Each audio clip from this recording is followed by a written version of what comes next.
From 1955 to 1978, parliaments in Kenya were for people who go there to serve.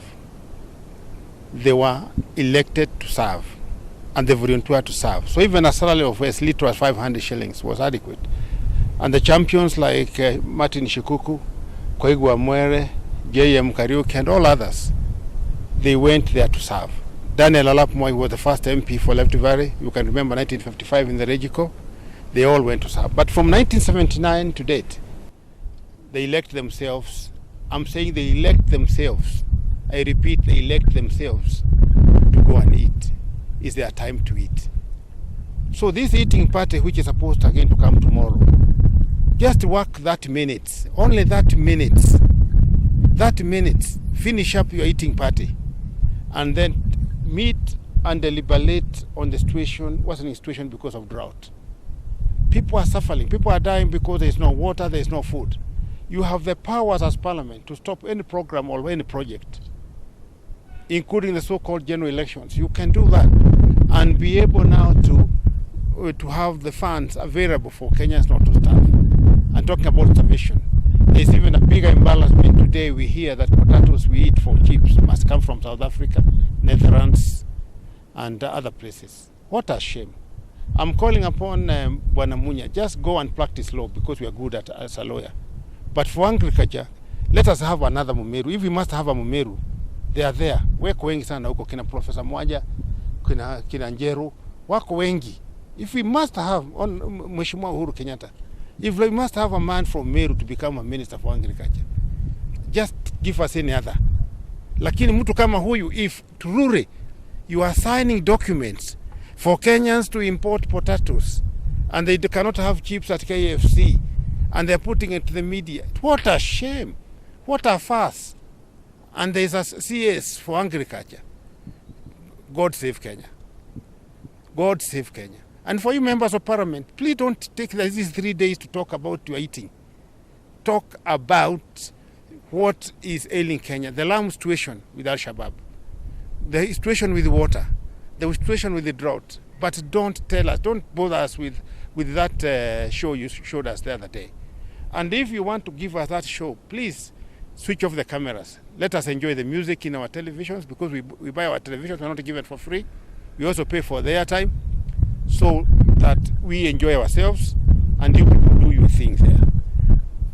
But generally, I'm making an appeal to Kenyans today. I'll be running with a new party.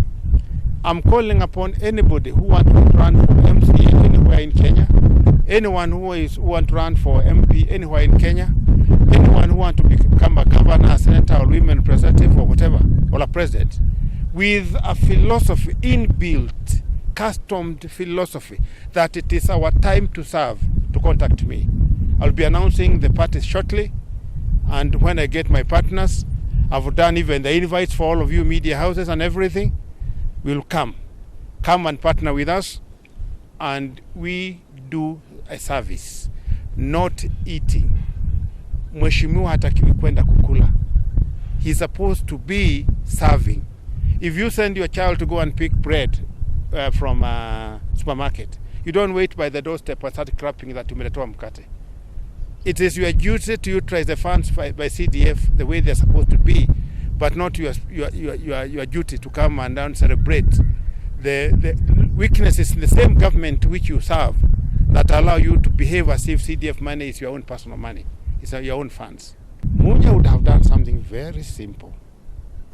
Come identify farmers and then start a production process. There are banks who are willing to guarantee.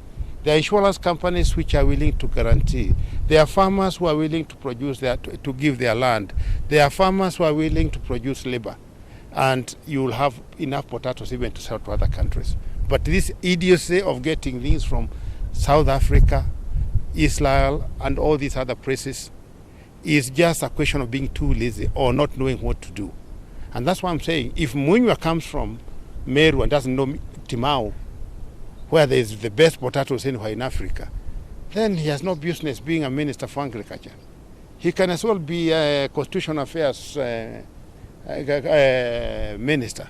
If he must be him as a person.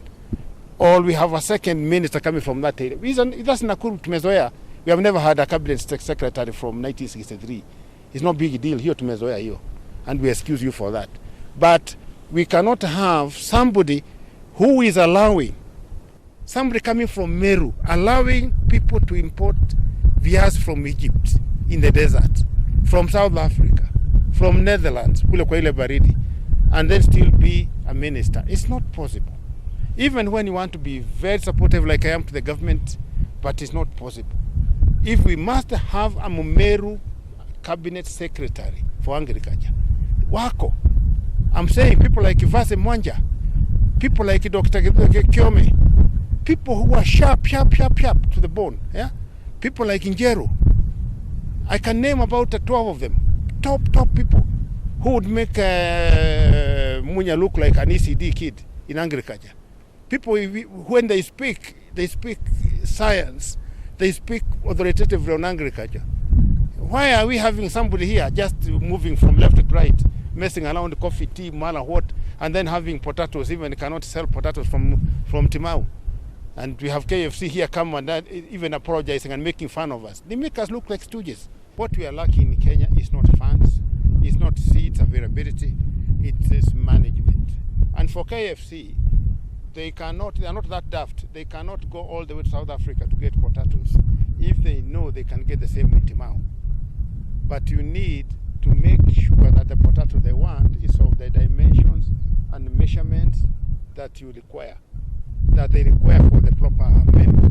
That's what I'm talking about.